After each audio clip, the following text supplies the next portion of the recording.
Nah, man, I mean, I fucking know for a fact that you can be this fucked up dude, like really fucked up dude, and with the right mindset, it sounds so easy with the right mindset. It doesn't sound easy. I know what you're saying. It sounds like a simplistic answer. Right.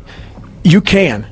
But you have to go into those dark chambers that we often shut off, and you got to open them up. You got to open up and fight that fucking demon. Get in there, talk to that motherfucker, say, what's up? I started being a master of what I was scared of. I was scared of my mind. And I became literally a master of that mind. And that's what now, from now on, it sets me apart from most people. I started diving into that. I had to invent a guy that didn't exist. I had to invent a guy that can take any pain, any suffering, any kind of judgment, be called nigger, be called whatever the fuck in the world, and be able to stand in the fucking room and say, go fuck yourself. When you start to build yourself up and start to have the one thing that we don't have is confidence. Yep. Real, authentic confidence from hard work. Everything else goes away. You no longer look to other people for your self-esteem. Validation. That's right. Yeah. You now know.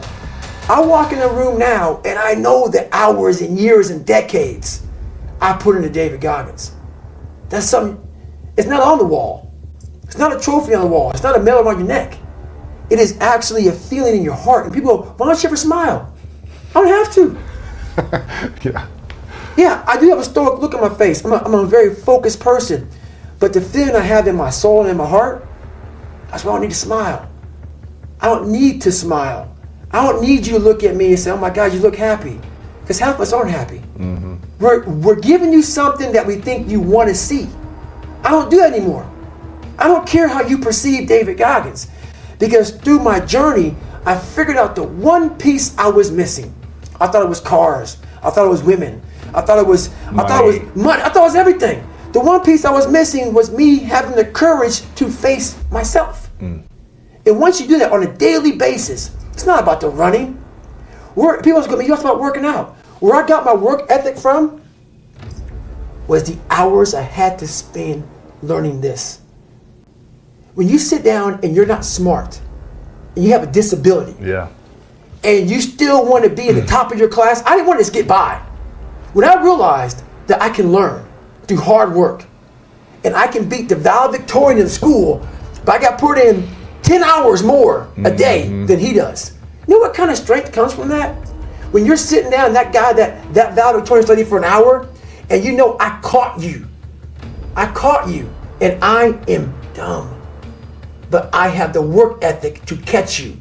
That's where David Goggins got really invented. Yeah. Was at a kitchen table with 20 spiral notebooks that were empty. And then 3 months later, they were full. And when you can go through that, I still have them in my storage unit. You go through these spiral notebooks of your life, and you realize, this is how I learned. This is unbelievable. There's no miles. It's not about the miles. It's that. Having a discipline every day to say, for me to learn this one math problem, it's going to take me 10 hours. Wow. And that's where and you realize through hard work, you can outwork anybody, no matter how badass they are. But that's the part people don't want to dive into. Yeah. I always equated training to mental toughening. Like, it always looked brutal. People waking up early and doing all these things, and it looked horrible. I was like, wow, man, I got to start doing that. Not to get better, bigger, and stronger, but that is what's going to build me. That looks uncomfortable. That looks brutal. And getting up early, I don't want to do that. So I made this long list of things I don't want to do. And through that, I found myself. I started, I'm like, you guys aren't doing this shit in high school. You guys aren't getting up at 5 o'clock in the morning, running over here in this golf course. So I started seeing myself very differently than the average human being. I was like, hang on a second. I have something they don't have.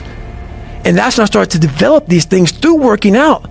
It was this great, never-ending work ethic. And through work ethic, I developed self-esteem. If you don't control what you can to build that armor, so in the morning time, what I'm doing is I'm building my armor. It gets broken every night. I get up in the morning time, I start to build the armor. Let's run. Okay? Gotta do our push-ups, our sit-ups, our pull-ups, gotta go to the gym, gotta do our stretch. Every morning I'm building. You do 1 hour in the morning of training? Oh no. In the morning time I do at least an hour and a half, and then I go to the gym. Of running? So that's running. Hour and a half of running. Yes. Then I'm in the gym, and then at nighttime, every night for the last 5 to 6 years, about 5.5 years, I've only missed 2 days of stretching for 2 to 3 hours.